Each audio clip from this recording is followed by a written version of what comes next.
Angles എന്ന chapter നമ്മുടെ ഓണ പരീക്ഷയ്ക്ക് വരാൻ സാധ്യതയുള്ള ഒരു ചോദ്യമാണ്. ഇതേപോലത്തെ ഷെയ്ഡ് ചെയ്തിട്ടുള്ള ഒരു സർക്കിൾ തരും. അതിന്റെ ഉള്ളിൽ ഇതായ ഒരു യെല്ലോ കളറും ഗ്രീൻ കളറൊക്കെ ഇങ്ങനെ ഷെയ്ഡ് ചെയ്തിട്ട് അതിന്റെ ഫ്രാക്ഷൻ എഴുതാൻ വേണ്ടി പറയും. അതായത് ഈ ഒരു മഞ്ഞ ഭാഗത്തിന്റെ മൊത്തം ഈ ഒരു സർക്കിളിനെ വെച്ച് നോക്കുമ്പോൾ എത്ര ഭാഗമാണെന്ന് കണ്ടുപിടിക്കണം. അപ്പൊ ആ യെല്ലോ പാർട്ട് എന്ന് പറയുന്നത് അതിന്റെ ആംഗിൾ നമുക്ക് തന്നിട്ടുണ്ട് മക്കളെ, 24 ഡിഗ്രി ആണ്. ആ 24 ഡിഗ്രി എന്ന് പറഞ്ഞാൽ ഫുൾ സർക്കിളിന്റെ ആംഗിൾ എത്രയായിരുന്നു?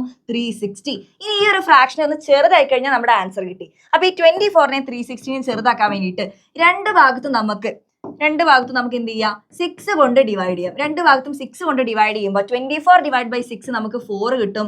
ഇവിടെ 36നെ 6 കൊണ്ട് ഡിവൈഡ് ചെയ്യുമ്പോൾ 6, പിന്നെ ആ 0 ഇട്ട് കൊടുക്കാം. ഇനി ഈ ഒരു ഫ്രാക്ഷൻ ഒന്നും കൂടെ ഒന്ന് ചെറുതാക്കാം. നമുക്ക് 4ന്റെ പകുതി എടുക്കാം, 2 ആണ്. 16ന്റെ പകുതി 30. ഇനി ഒന്നും കൂടെ ചെറുതാക്കാം. 2ന്റെ പകുതി 1 ആണ്. 30യുടെ പകുതി 15. അപ്പൊ നമുക്കിപ്പോ കിട്ടി ഈ യെല്ലോ പാർട്ട് എന്ന് പറയുന്നത്. ഈ ഒരു സർക്കിളിനെ 15 ഭാഗങ്ങളാക്കിയിട്ടുണ്ടെങ്കിൽ അതിൽ ഒരു ഭാഗം മാത്രമാണ് ഈ യെല്ലോ. എങ്കിൽ ഗ്രീൻ പാർട്ട് എന്തായിരിക്കും? ഗ്രീൻ പാർട്ട് എന്ന് പറയുന്ന ബാക്കി എത്ര ഭാഗമുണ്ട് മക്കളെ? മൊത്തം 15 ഭാഗമായിരുന്നു.